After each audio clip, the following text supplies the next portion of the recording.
Let's change our luck. This night is all that we've got. Drive fast until we crash.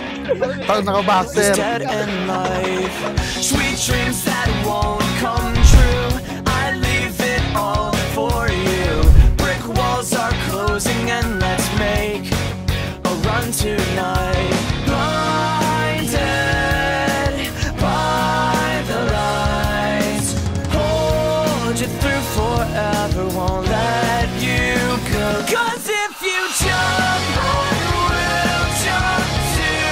We will fall together from tall buildings, ledge, never looking back at what we've done.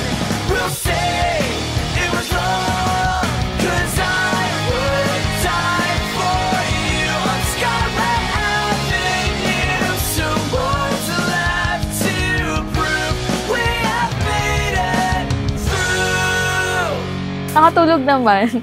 Ngayon ko lang kasi naisip na ito na pala talaga. Kasal ko na pala talaga. Masaya. Tsaka sa loob din ng 9 years, parang fulfilled. Parang ganun yung feeling. Ito yung pinaka-special sa aming dalawa na hinihintay niya na ikakasal na kaming dalawa ngayon. Almost 3 years. Yung proposal ko, yung araw na ito ay pinakamasaya para sa aming dalawa. Sa totoo lang kami, high school batchmate. Marami kaming differences sa isa't isa, pero nagkakasundo kami sa maraming mga bagay. Ba ang ugali ko noon, actually mabait ako dati. Ngayon na super bait ko na talaga ngayon. Siguro yung nagpatibay sa amin na kahit malayo kami, parang hindi namin ramdam yung layo. Kasi lagi kaming magkausap, lagi kaming nag-update sa isa't isa. Trust talaga, though syempre hindi mo maiiwasan, mapaisip minsan. Pero hindi yun naging reason. Alam mo yun, hindi birong maghintay ng 5 taon para magkasama kami ulit. Kumbaga, siya yung ilaw ko sa daan na madilim noon. Ngayon naging maliwanag dahil nakilala ko siya. Pengi nga po ng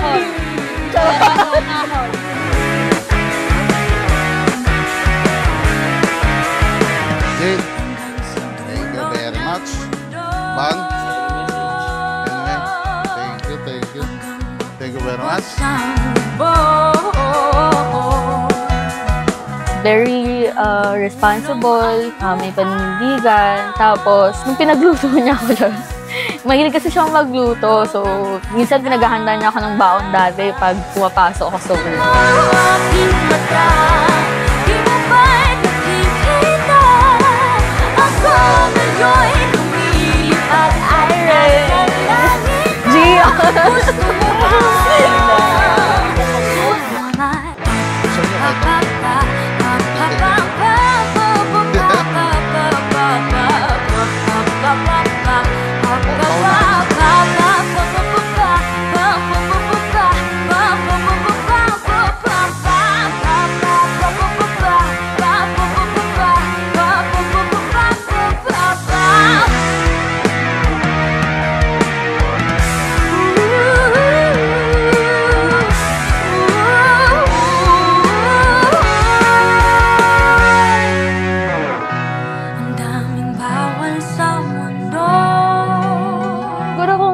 Ang ipagpapasalamat ko kay Lord ngayong araw, binigay niya sa akin yung tamang tao.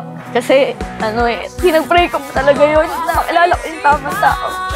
Kahit na alam ko wala na yung papa ko, alam ko masaya ka ngayon na ikakasal na ako. Nakakaiyak pa siya. Sorry.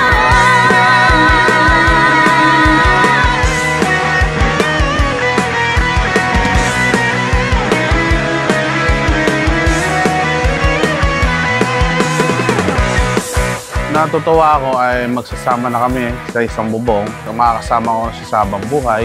Kumbaga siya ay pinakilala sa akin ng Panginoon na itaas. Nagpapasalamat ako na siya magiging asawa ko. Aking mata, di mo ba'y nakikita? Ako ngayon'y lumilipat at nasa langit na. Mas malakas ang dalawa kaysa isa. Tandaan niyo palagi yan. Kung dalawa kayo, nabuwal ang isa, may magtatayo. Pero kung nag-iisa ka na lamang at ikaw ay nabuwal, mahihirapan kang bumangon. Isama niyo palagi ang Panginoon. Ha? Gawin niyong si God ang pinakapundasyon. Pangalawa, ang totoo niyong komunikasyon palagi. At yung pangatlo, yung tunay na pag-ibig. So kapag na-perfect niyo yun, magiging matagumpay ang inyong buhay mag-asawa. Love, sa araw na ito ang pinakamasayang nangyari sa ating dalawa. Nag-iisang ikaw, makakasama ko ng habang buhay.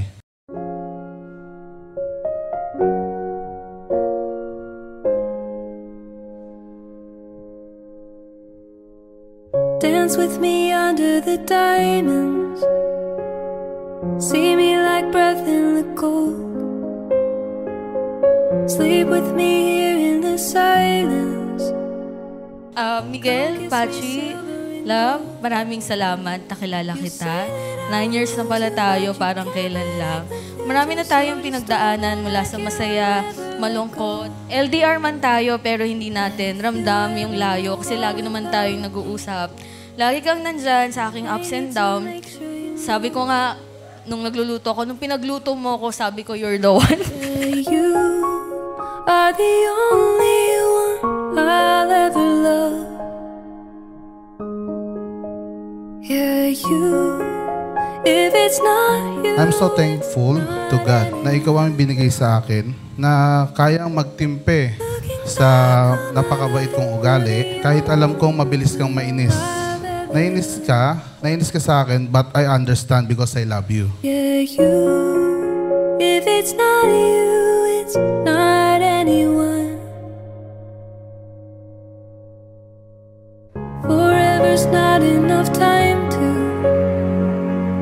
Alam ko kasi very responsible ka, hardworking, tsaka may paninindigan, at maalaga, malambing. Maaaring tahimik ka, pero sa akin madaldal ka rin naman. Say that I won't lose you, but you can't predict the future, 'cause certain things are out of our control. After 3 years, we are here. Sabi ko nga sa'yo, di ba?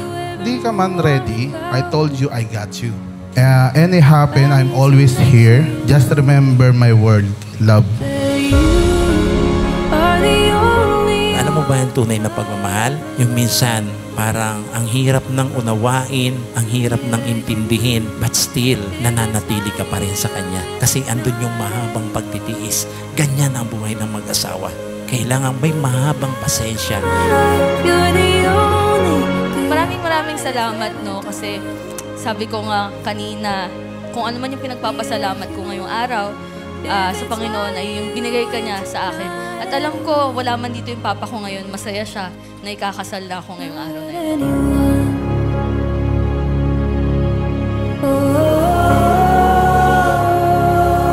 Love, again, just trust me. Trust me and I'm always here to you. Lagi mong tatandaan, lagi na sinasabi ko sa iyo, ano mang mangyari, nandito ako palagi.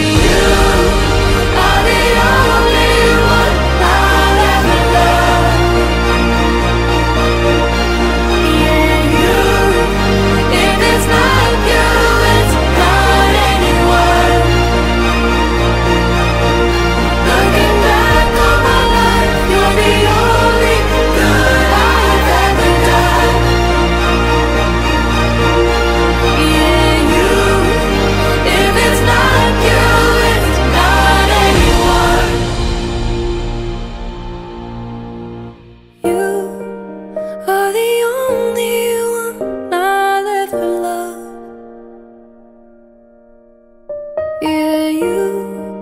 If it's not you, it's not.